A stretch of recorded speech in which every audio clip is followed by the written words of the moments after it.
You give someone everything. Your time, your energy, the darkest pieces of your past. They look you in the eyes and swear they'll protect it. And then one day, they use it against you. Not by mistake. Not in a moment of confusion. But on purpose. Suddenly, you're sitting alone in a quiet room, your chest tight, asking yourself one agonizing question. Do I forgive them? For centuries, we've been told the exact same story. Forgive and forget. Be the bigger person. Nietzsche understood something most people spend their entire lives avoiding. The moments that hurt us the most are often the moments that reveal the truth. They reveal who people are when kindness is no longer convenient, and what loyalty is truly worth when temptation enters the room. And sometimes the most painful betrayals aren't devastating because they surprise us. They're devastating because they confirm what we already knew deep down. Today, we are looking at the 9 betrayals that reveal exactly who a person is. The betrayals that prove they don't deserve a second chance. And I promise you, number 9 is the exact reason you are feeling so exhausted right now. Imagine sitting in a parked car at 2 in the morning. The engine is off, the street is quiet, and you finally say the thing out loud. The trauma, the deep insecurity, the secret you swore you'd never tell. They hold your hand and promise it's safe. Fast forward 6 months. You're in a heated argument, and suddenly, they use that exact late-night confession as a weapon. They didn't just stumble into hurting you. They took a map of your vulnerabilities and chose exactly where to strike. When someone turns your safest moments into ammunition, you can try to glue the relationship back together. But you will always see the cracks. The deepest silence doesn't happen when you fail, it happens when you finally win. We often expect betrayal to look like a dagger in the back, but sometimes it looks like a forced smile. You get the promotion. You find peace. And the person you rush to tell cannot muster a single ounce of genuine joy. You see their eyes go cold for a fraction of a second. They aren't hoping you succeed. They are measuring their own worth against your progress, and your happiness makes them feel small. Who was sitting next to you when the lights went out? When you were the life of the party, buying the drinks and making people laugh, the room was full. But what happens when the money dries up? When your health fails, or when grief becomes so heavy that you can barely get out of bed? The sudden emptiness of your phone is deafening. People vanishing the exact second you are no longer useful to them is a brutal wake-up call. They are screaming a painful truth. You were never a complex human being to them. You were just a convenient asset. Let's pause here for a second. When you experience these first 3 betrayals, your immediate instinct is usually to blame yourself. You sit alone and wonder if you shared too much, if you bragged too loudly, or if your grief was just too heavy for them to carry. But that is the first trap. Betrayal is rarely about what you did wrong. It is almost always a reflection of what they lack inside themselves. Promises are the cheapest currency in the world. Anyone can look you dead in the eye and string together the words, "I swear I'll be there." But consistency is the only metric that actually matters. When someone repeatedly gives you their word and then casually walks away and does the exact opposite, they are not just being forgetful or flaky. And here is the painful truth most of us miss. The real hurt isn't the canceled plan or the broken commitment. The real hurt is the quiet realization that you simply weren't worth the mild inconvenience of them keeping their word. A relationship built on bankrupt promises will eventually cave in on itself.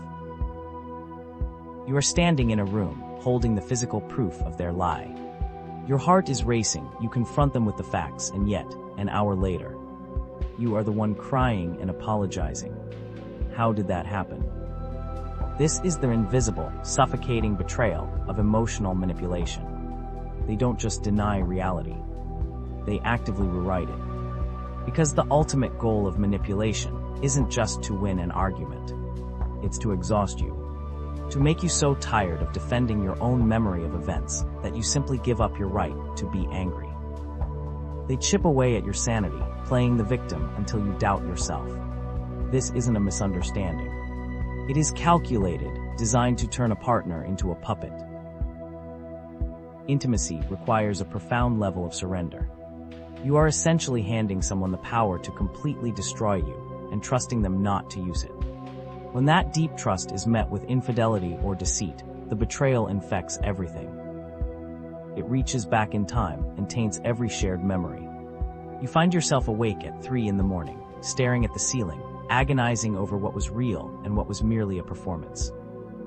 Please, don't ever let someone else's inability to be loyal convince you that you weren't worth loving.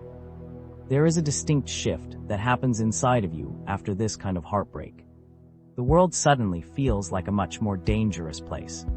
You start looking at everyone, even the good people in your life, through a lens of suspicion. You stop asking, are they a good person? And start asking, when are they going to drop the mask? And that might be the cruelest part of these betrayals. They don't just change how you see the person who hurt you. They change how you see everyone else. Have you ever looked at a close friend and suddenly realized you were staring at a complete stranger? Hypocrisy is a dizzying form of betrayal because it leaves you entirely off balance. You discover that the person laughing with you and defending you in public is the exact same person dismantling your reputation in private. An honest enemy is safe because you know exactly where they stand. But a friend who morphs depending on whose living room they are sitting in, that's not a friend. That's just a stranger who knows your secrets. You finally gather the courage to speak your ambition into existence. You sit across from them and say, I'm going to start that business, or I want to change my life. You wait for encouragement. Instead, they chuckle. They hit you with a heavy dose of realism. They remind you of the failure rates and subtly mock your capabilities. They disguise their poison as practical advice, but they aren't trying to protect you from failing. They are terrified of watching you succeed and outgrow them. They want to keep you small so they don't have to confront their own stagnant lives. Now look in the mirror and ask yourself the hardest question of all. How many times did you see the red flags and convince yourself they didn't matter? The most devastating betrayal isn't committed by a cheating partner, a jealous friend, or a manipulative colleague. It is committed by you against you. Think about the nights you stayed up making excuses for someone who was actively breaking your heart. You told yourself they were just stressed. You told yourself they didn't mean it. You acted as the lead defense attorney in your own mind, pleading their case against your own common sense. It's the boundaries you bravely set, only to let them crumble to the floor the exact second they pushed back. It's the blatant disrespect you swallowed on a Tuesday afternoon just to keep the peace. Choosing to be deeply uncomfortable so they wouldn't have to be slightly inconvenienced. But it goes even deeper than that. Your body always knows before your mind does. Self-betrayal is that tight, anxious knot in your chest every Sunday evening. It is the sheer exhaustion that sleeping 8 hours doesn't fix, because you aren't physically tired. You are spiritually drained from pretending everything is okay. We fall into the trap of the sunk cost fallacy. You tell yourself, but we have so much history, we've been together for years. So you trade away your entire future just to protect a past that doesn't even exist anymore. You convince yourself that if you just love them a little harder, if you are just a little more patient, if you can just be the perfect partner or friend, they will finally treat you right. You take their cruelty and turn it into your own homework assignment. How many times did your gut scream at you to walk out the door? And instead, you unpacked your bags and sat back down. We get so addicted to the potential of who someone could be that we willingly tolerate the nightmare of who they actually are.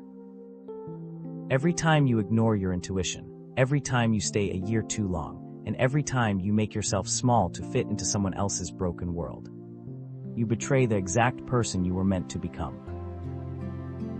But there comes a morning when you wake up, and something is fundamentally different. The heavy fog finally lifts. You look at the situation, you look at the person who has been draining your spirit, and suddenly, you don't feel angry anymore. You don't feel the desperate need to argue, or explain your worth, or beg for the bare minimum. You just feel done. It is a quiet, profound moment of clarity. The weight drops from your shoulders. You finally realize that closure isn't an apology they give you. Closure is a boundary you draw yourself. You recognize the brutal reality that you cannot heal in the exact same environment that broke you. You stop waiting for them to wake up and see your value, and you start changing what you are willing to accept. We will all be hurt. That is the price of being alive. But true strength is not about blindly forgiving everyone who breaks you. There is no trophy at the end of your life for how much disrespect you endured. True strength is about looking at someone who just showed you exactly who they are, letting go of the fantasy of who you wanted them to be, and finally having the quiet courage to say, "I believe you." Some mistakes deserve a second chance, but some betrayals are an eviction notice. You don't owe anyone a front row seat to your life if they can't respect the stage. So tell me down in the comments, which of these 9 betrayals has left the deepest scar in your life? And if you are finally ready to choose your own peace, to stop abandoning yourself for people who wouldn't do the same for you, subscribe to the Northern Silence and turn on notifications. Because sometimes the absolute greatest proof of self-respect isn't understanding why they hurt you, and it isn't forgiving them, it's walking away.